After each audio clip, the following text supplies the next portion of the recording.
नमस्ते दोस्तों, स्वागत है आपका मसाला पॉपकॉर्न चैनल पर, जहां हम आपको फिल्मों की कहानियां आसान और मजेदार तरीके से समझाते हैं। यहां डर, रोमांच और मिस्ट्री का संगम आपको हर बार कुछ नया अनुभव कराता है। आज हम आपको लेकर आए हैं द कॉन्जरिंग यूनिवर्स की एक और दिलचस्प और डरावनी फिल्म एनाबेल कम्स होम। ये फिल्म 1919 में रिलीज हुई थी और इसे गैरी डॉबरमैन ने डायरेक्ट किया है। तो दोस्तों, अपनी कुर्सी की पेटी बांध लीजिए, लाइट्स बंद कर दीजिए और तैयार हो जाइए इस खौफनाक सफर के लिए, क्योंकि यह कहानी है एक खतरनाक डॉल की, जो सिर्फ एक गुड़िया नहीं बल्कि शैतानी ताकतों का घर है। फिल्म की शुरुआत होती है एड और लोरेन वॉरेन के साथ। ये दोनों दुनिया के जाने माने पैरानॉर्मल इन्वेस्टिगेटर्स हैं, जो भूत प्रेत और आत्माओं के मामलों की जांच करते हैं। ये कहानी वहीं से शुरू होती है जहां पहली एनाबेल फिल्म खत्म हुई थी, जब एड और लोरेन वॉरेन अपनी कार में बैठकर उस खतरनाक डॉल एनाबेल को लेकर जा रहे होते हैं। ये डॉल पहले ही एक नर्स को बहुत नुकसान पहुंचा चुकी होती है और अब एड और लोरेन इसे अपने घर ले जाते हैं। एड और लोरेन इसे अपने घर में रखते हैं, जो कि एक तरह से उनका ऑफिस भी है, जिसमें वे अपने पैरानॉर्मल मामलों को सुलझाते हैं। वे इस डॉल को एक विशेष पवित्र कांच के बॉक्स में बंद कर देते हैं ताकि इसकी बुरी शक्तियां बाहर न आ सकें। इसके अलावा इस कमरे में और भी खतरनाक और शापित चीजें रखी जाती हैं, जिनसे एड और लोरेन निपट चुके होते हैं। ये कांच का बॉक्स उन सब खतरनाक शक्तियों से बचने के लिए एक सुरक्षात्मक कवच की तरह काम करता है। 1 साल बाद कहानी वॉरेन कपल की बेटी जुडी वॉरेन पर फोकस करती है। जुडी अब बड़ी हो चुकी है और उसे अपने माता पिता के काम के कारण अक्सर अकेलापन और डर महसूस होता है। जुडी की देखभाल के लिए एक नर्स मैरी एलन घर में रहती है। मैरी एलन एक बहुत ही प्यारी और समझदार लड़की है जो जुडी की देखभाल करती है, लेकिन उसे भी वॉरेन के घर की खतरनाक दुनिया से कुछ न कुछ डर तो लगता ही है। जब एड और लोरेन वॉरेन कुछ समय के लिए घर से बाहर जाते हैं, तब मैरी एलन जुडी के साथ घर में अकेली रहती है। इसी दौरान जुडी की एक दोस्त डेनियला उनके घर आती है। डेनियला अपने पिता की मौत से परेशान है और किसी तरह से उसके साथ संपर्क बनाने की कोशिश करती है। वह जानती है कि वॉरेन के पास ऐसी चीजों के लिए उपाय होते हैं जिनसे वे आत्माओं से संपर्क कर सकते हैं। डेनियला ने सुना था कि वॉरेन के घर में बहुत सारी शापित चीजें रखी हैं और वह चाहती है कि वह किसी तरह अपने पिता से संपर्क कर सके।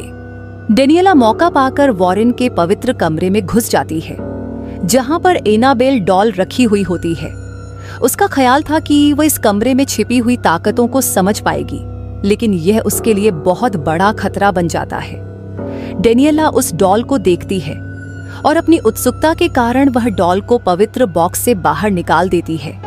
जैसे ही एनाबेल डॉल बॉक्स से बाहर आती है, उसकी बुरी शक्तियां तुरंत सक्रिय हो जाती हैं।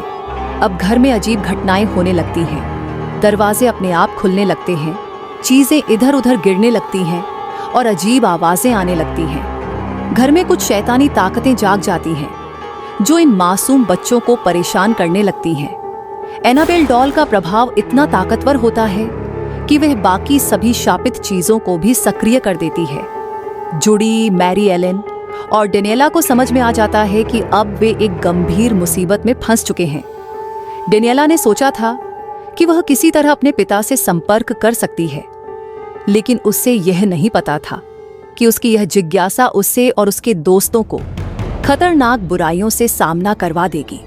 इन घटनाओं के बाद जुडी और मैरी एलन यह महसूस करते हैं कि एनाबेल डॉल और बाकी शापित चीजों को तुरंत वापस उस पवित्र बॉक्स में बंद किया जाना चाहिए। एक दिन एनाबेल डॉल का प्रभाव और बढ़ जाता है और वह एक एक करके घर में बुरी आत्माओं को मुक्त कर देती है। इनमें से एक आत्मा एक घातक और डरावना भूत है, जो घर में घुसकर सबको डरा रहा है। जुडी और मैरी एलन को बचने का कोई रास्ता नहीं दिखता। फिर जुडी अपनी मां लोरेन के जैसे मानसिक शक्तियों का उपयोग करती है और शैतानी ताकतों से लड़ने की योजना बनाती है। अंततः जुडी और उसकी दोस्त मैरी एलन मिलकर एनाबेल डॉल को पकड़ने की कोशिश करती हैं। इसके लिए उन्हें बेहद साहस और हिम्मत का प्रदर्शन करना पड़ता है। वे किसी तरह एनाबेल डॉल को पकड़ने में सफल हो जाती हैं और उसे फिर से बॉक्स में बंद कर देती हैं। जब डॉल बॉक्स में वापस चली जाती है तो घर में सब कुछ सामान्य हो जाता है। फिल्म के अंत में एड और लोरेन वापस आते हैं और जोडी को इस मुश्किल घड़ी में उसकी हिम्मत के लिए शाबाशी देते हैं। डेनियला को भी समझ में आता है कि वह अपनी परेशानियों का हल खतरनाक आत्माओं से संपर्क करने में नहीं, बल्कि अपने परिवार और दोस्तों के साथ मिलकर उन्हें प्यार देने में ढूंढ सकती है। ये फिल्म हमें यह भी सिखाती है कि कभी-कभी हमारी जिज्ञासा हमें ऐसी जगहों पर ले जाती है जहां से बाहर निकलना बहुत मुश्किल हो सकता है। हमारे पास अगर ताकत हो तो हमें इसका इस्तेमाल हमेशा अच्छा करने के लिए करना चाहिए, न कि उसे बुरी ताकतों के पीछे भागने में। तो दोस्तों, ये थी एनाबेल कम्स होम की कहानी। उम्मीद है कि आपको यह फिल्म पसंद आई होगी। अगर आपको हमारी यह वीडियो पसंद आई हो तो कृपया हमारे चैनल मसाला पॉपकॉर्न को लाइक और सब्सक्राइब करना ना भूलें।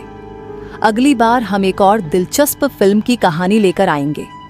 तब तक के लिए सुरक्षित रहिए और याद रखिए, डर से भागने के बजाय उसका मुकाबला करना हमेशा बेहतर होता है।